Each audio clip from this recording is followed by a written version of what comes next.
Hi, this is Dr. Gregory Sadler. I'm a professor of philosophy and the president and founder of an educational consulting company called Reason.io, where we put philosophy into practice. I've studied and taught philosophy for over 20 years, and I find that many people run into difficulties reading classic philosophical texts. Sometimes it's the way things are said or how the text is structured. But the concepts themselves are not always that complicated, and that's where I come in. To help students and lifelong learners, I've been producing longer lecture videos and posting them to YouTube. Many viewers say they find them useful. What you're currently watching is part of a new series of shorter videos, each of them focused on one core concept from an important philosophical text. I hope you find it useful as well.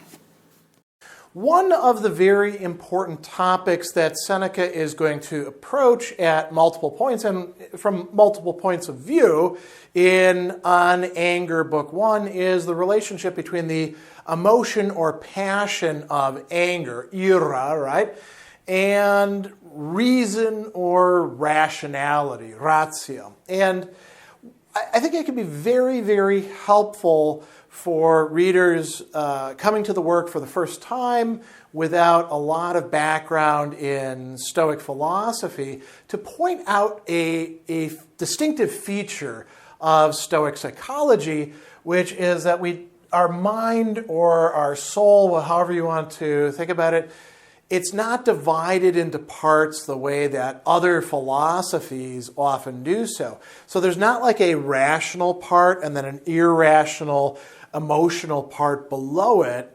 There's the ruling part, the ruling faculty of our soul, and that is rational, but it can also be where the emotions take place. And these all, you could say, take up the same spot. They're roommates rather than neighbors, you could say. And he actually says reason and passion don't have separate and distinct dwelling places, but are, in fact, the mind's transformation to a better reason or worse passion condition. So, when you're being more driven by passion, your mind itself is in that condition, and it's still the rational part of you. It's just not functioning rationally as it ought to be. As a matter of fact, your reason might be seduced or subordinated by the ruling passion into doing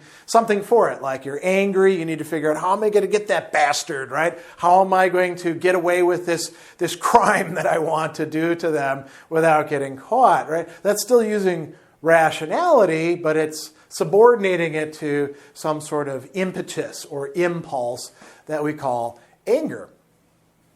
So the mind involves both reason and passion, and he will say this is why it's so important not to let anger get started, or really any other emotion, excessive fear, excessive desire. And so he says the mind is not sequestered, keeping a watch for the passions as things external and apart so that it can keep them from going farther than they ought to. Rather, the mind turns into the passion. When you're feeling anger, your mind is literally anger, right? It's also rationality, but the anger is what's running the show. So that's a very important thing to keep in mind. He says, how will a reason that has been seized and overwhelmed by vices resurrect itself once it has yielded to anger? Or how will it free itself from a murky state in which the admixture of baser elements predominates? And so he says that we should ask ourselves this question, if we want to put things in perspective. Is anger stronger or weaker than reason? And this is going to vary from situation to situation. But you can say this: if anger is actually stronger than reason, then once you let anger into your make up your mind, your psyche, reason is just going to be subordinated to it. There's really nothing you can do. And reason is not going to be able to call back the anger or reason with it or constrain it or, make it work for the benefit of reason, anger is going to run the show. Anger is going to determine the person. On the other hand, if it's weaker, if anger is weaker than reason, then reason doesn't actually need anger to get its job done, right? So he says he doesn't have to look for the weaker party's aid. Or, what we're dealing with isn't really anger. It's something less than anger. He says, some people, when they're angry, behave consistently and control themselves. And Seneca says, when? When do they actually do that? When anger is already at the vanishing point and is withdrawing of its own accord, not when it's actually on the boil, for then it's stronger. So, and then he says, but surely sometimes even in anger, people let off those who they hate unheard and untouched and restrain themselves from doing harm. And then Seneca says, well, you got something different going on then, right? So if you've got a strong passion of anger and you want to hurt somebody, but you don't hurt them, it's not reason that is calling you back from that. It's another passion.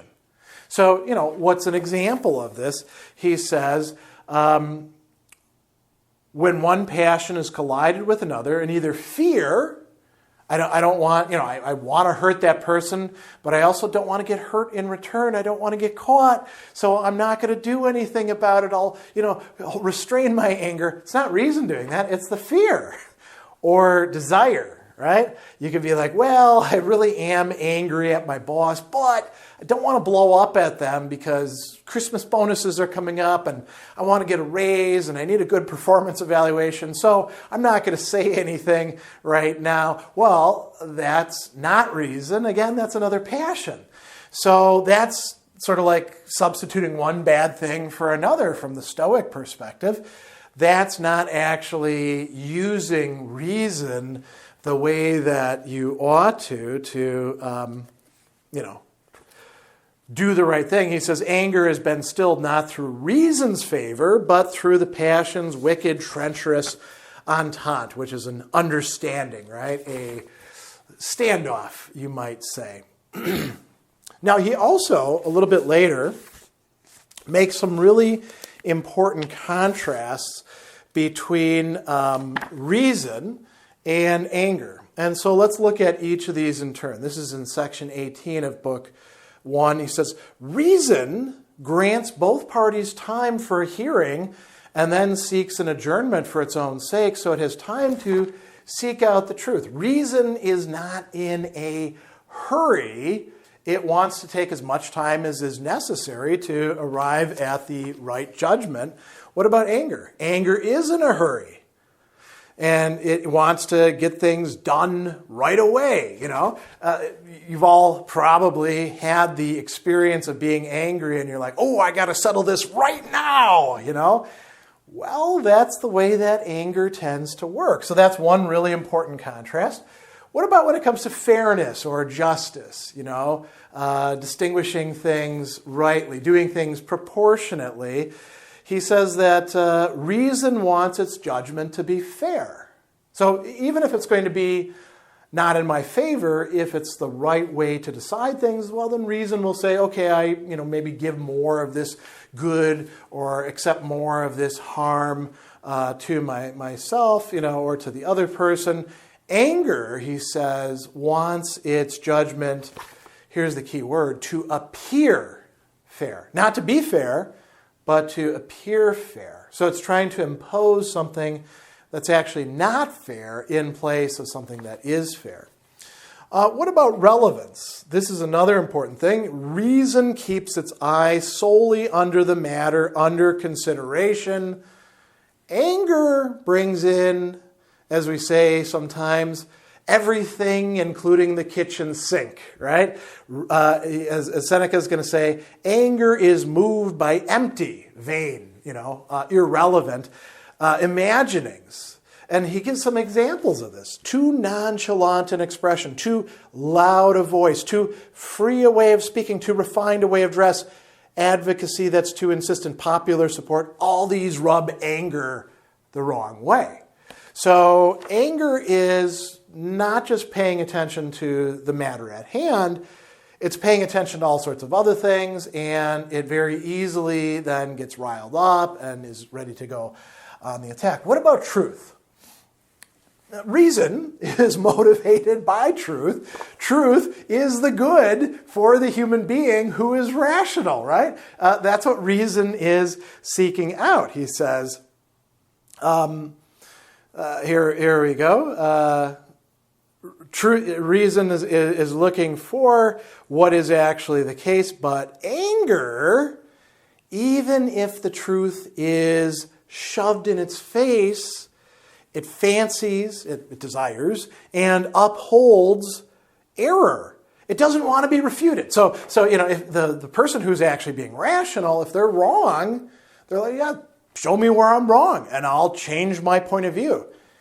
Anger, or the person whose mind is angry, right? It doesn't do that. It takes the opposite position. It doesn't want to be refuted. When it's made a bad beginning, it takes stubbornness to be more honorable than second thoughts. And he gives a good example of this with this Gnaeus Piso, who was a particularly bad guy. And, there's a situation where he should, if he was motivated by reason, by truth, by virtue, he should have done things differently. Instead, he's motivated by anger.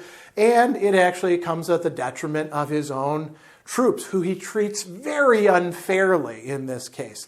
Then he goes on, Seneca, and he says that anger has this particular evil trait, right? It's something bad that he says. What is it? It's unwilling to be controlled. Literally, non vult regi, right? So regi means to be ruled. It doesn't want to have anything telling it what to do. And it's interesting here that Seneca is using language that has to do with the will. So non vult, it really does not will. It resists being ruled. It wants to rule itself. It wants to be in charge. Reason doesn't do this. Reason is willing to listen to truth. Reason is willing to listen to evidence. Reason is willing to hear other people's points of view. Anger, no, not like that at all. He says that it grows angry at the truth itself if, and there's a big if there, if the truth contradicts its will. And again, there's that term, voluntatem suam. Anger itself is a will, or has a will. It's a volition. And if truth gets in the way, so much the worse for truth. He says, he goes on and says, it pursues its intended victims with shouting and uproar, the whole body shaking, with abuse and curses added to it. Reason doesn't do this. Reason will, sometimes take action, like he says, should the need arise, it uproots whole households, meaning that it kills people, but it does so silently, quietly, destroys families that are a plague on the commonwealth. It overturns the very dwellings and the clans that are freedom's enemies, and it does all of this without gnashing its teeth or tossing its head about or any other behavior unbecoming a judge. Anger is interested in doing what it wants to do, regardless of who gets hurt, regardless of how it looks. Reason is oriented towards what is necessary, what is useful, what is good, what is right. So two very different ways of behaving. And to come back to where we started, Seneca is saying you're going to have one or the other of these, because you have this part of yourself, the ruling part. It can be rational or it can be angry, but it can't be both at the same time. If it is angry, the anger is definitely going to predominate, and the anger is going to get in the way of reason and behaving like a rational human being.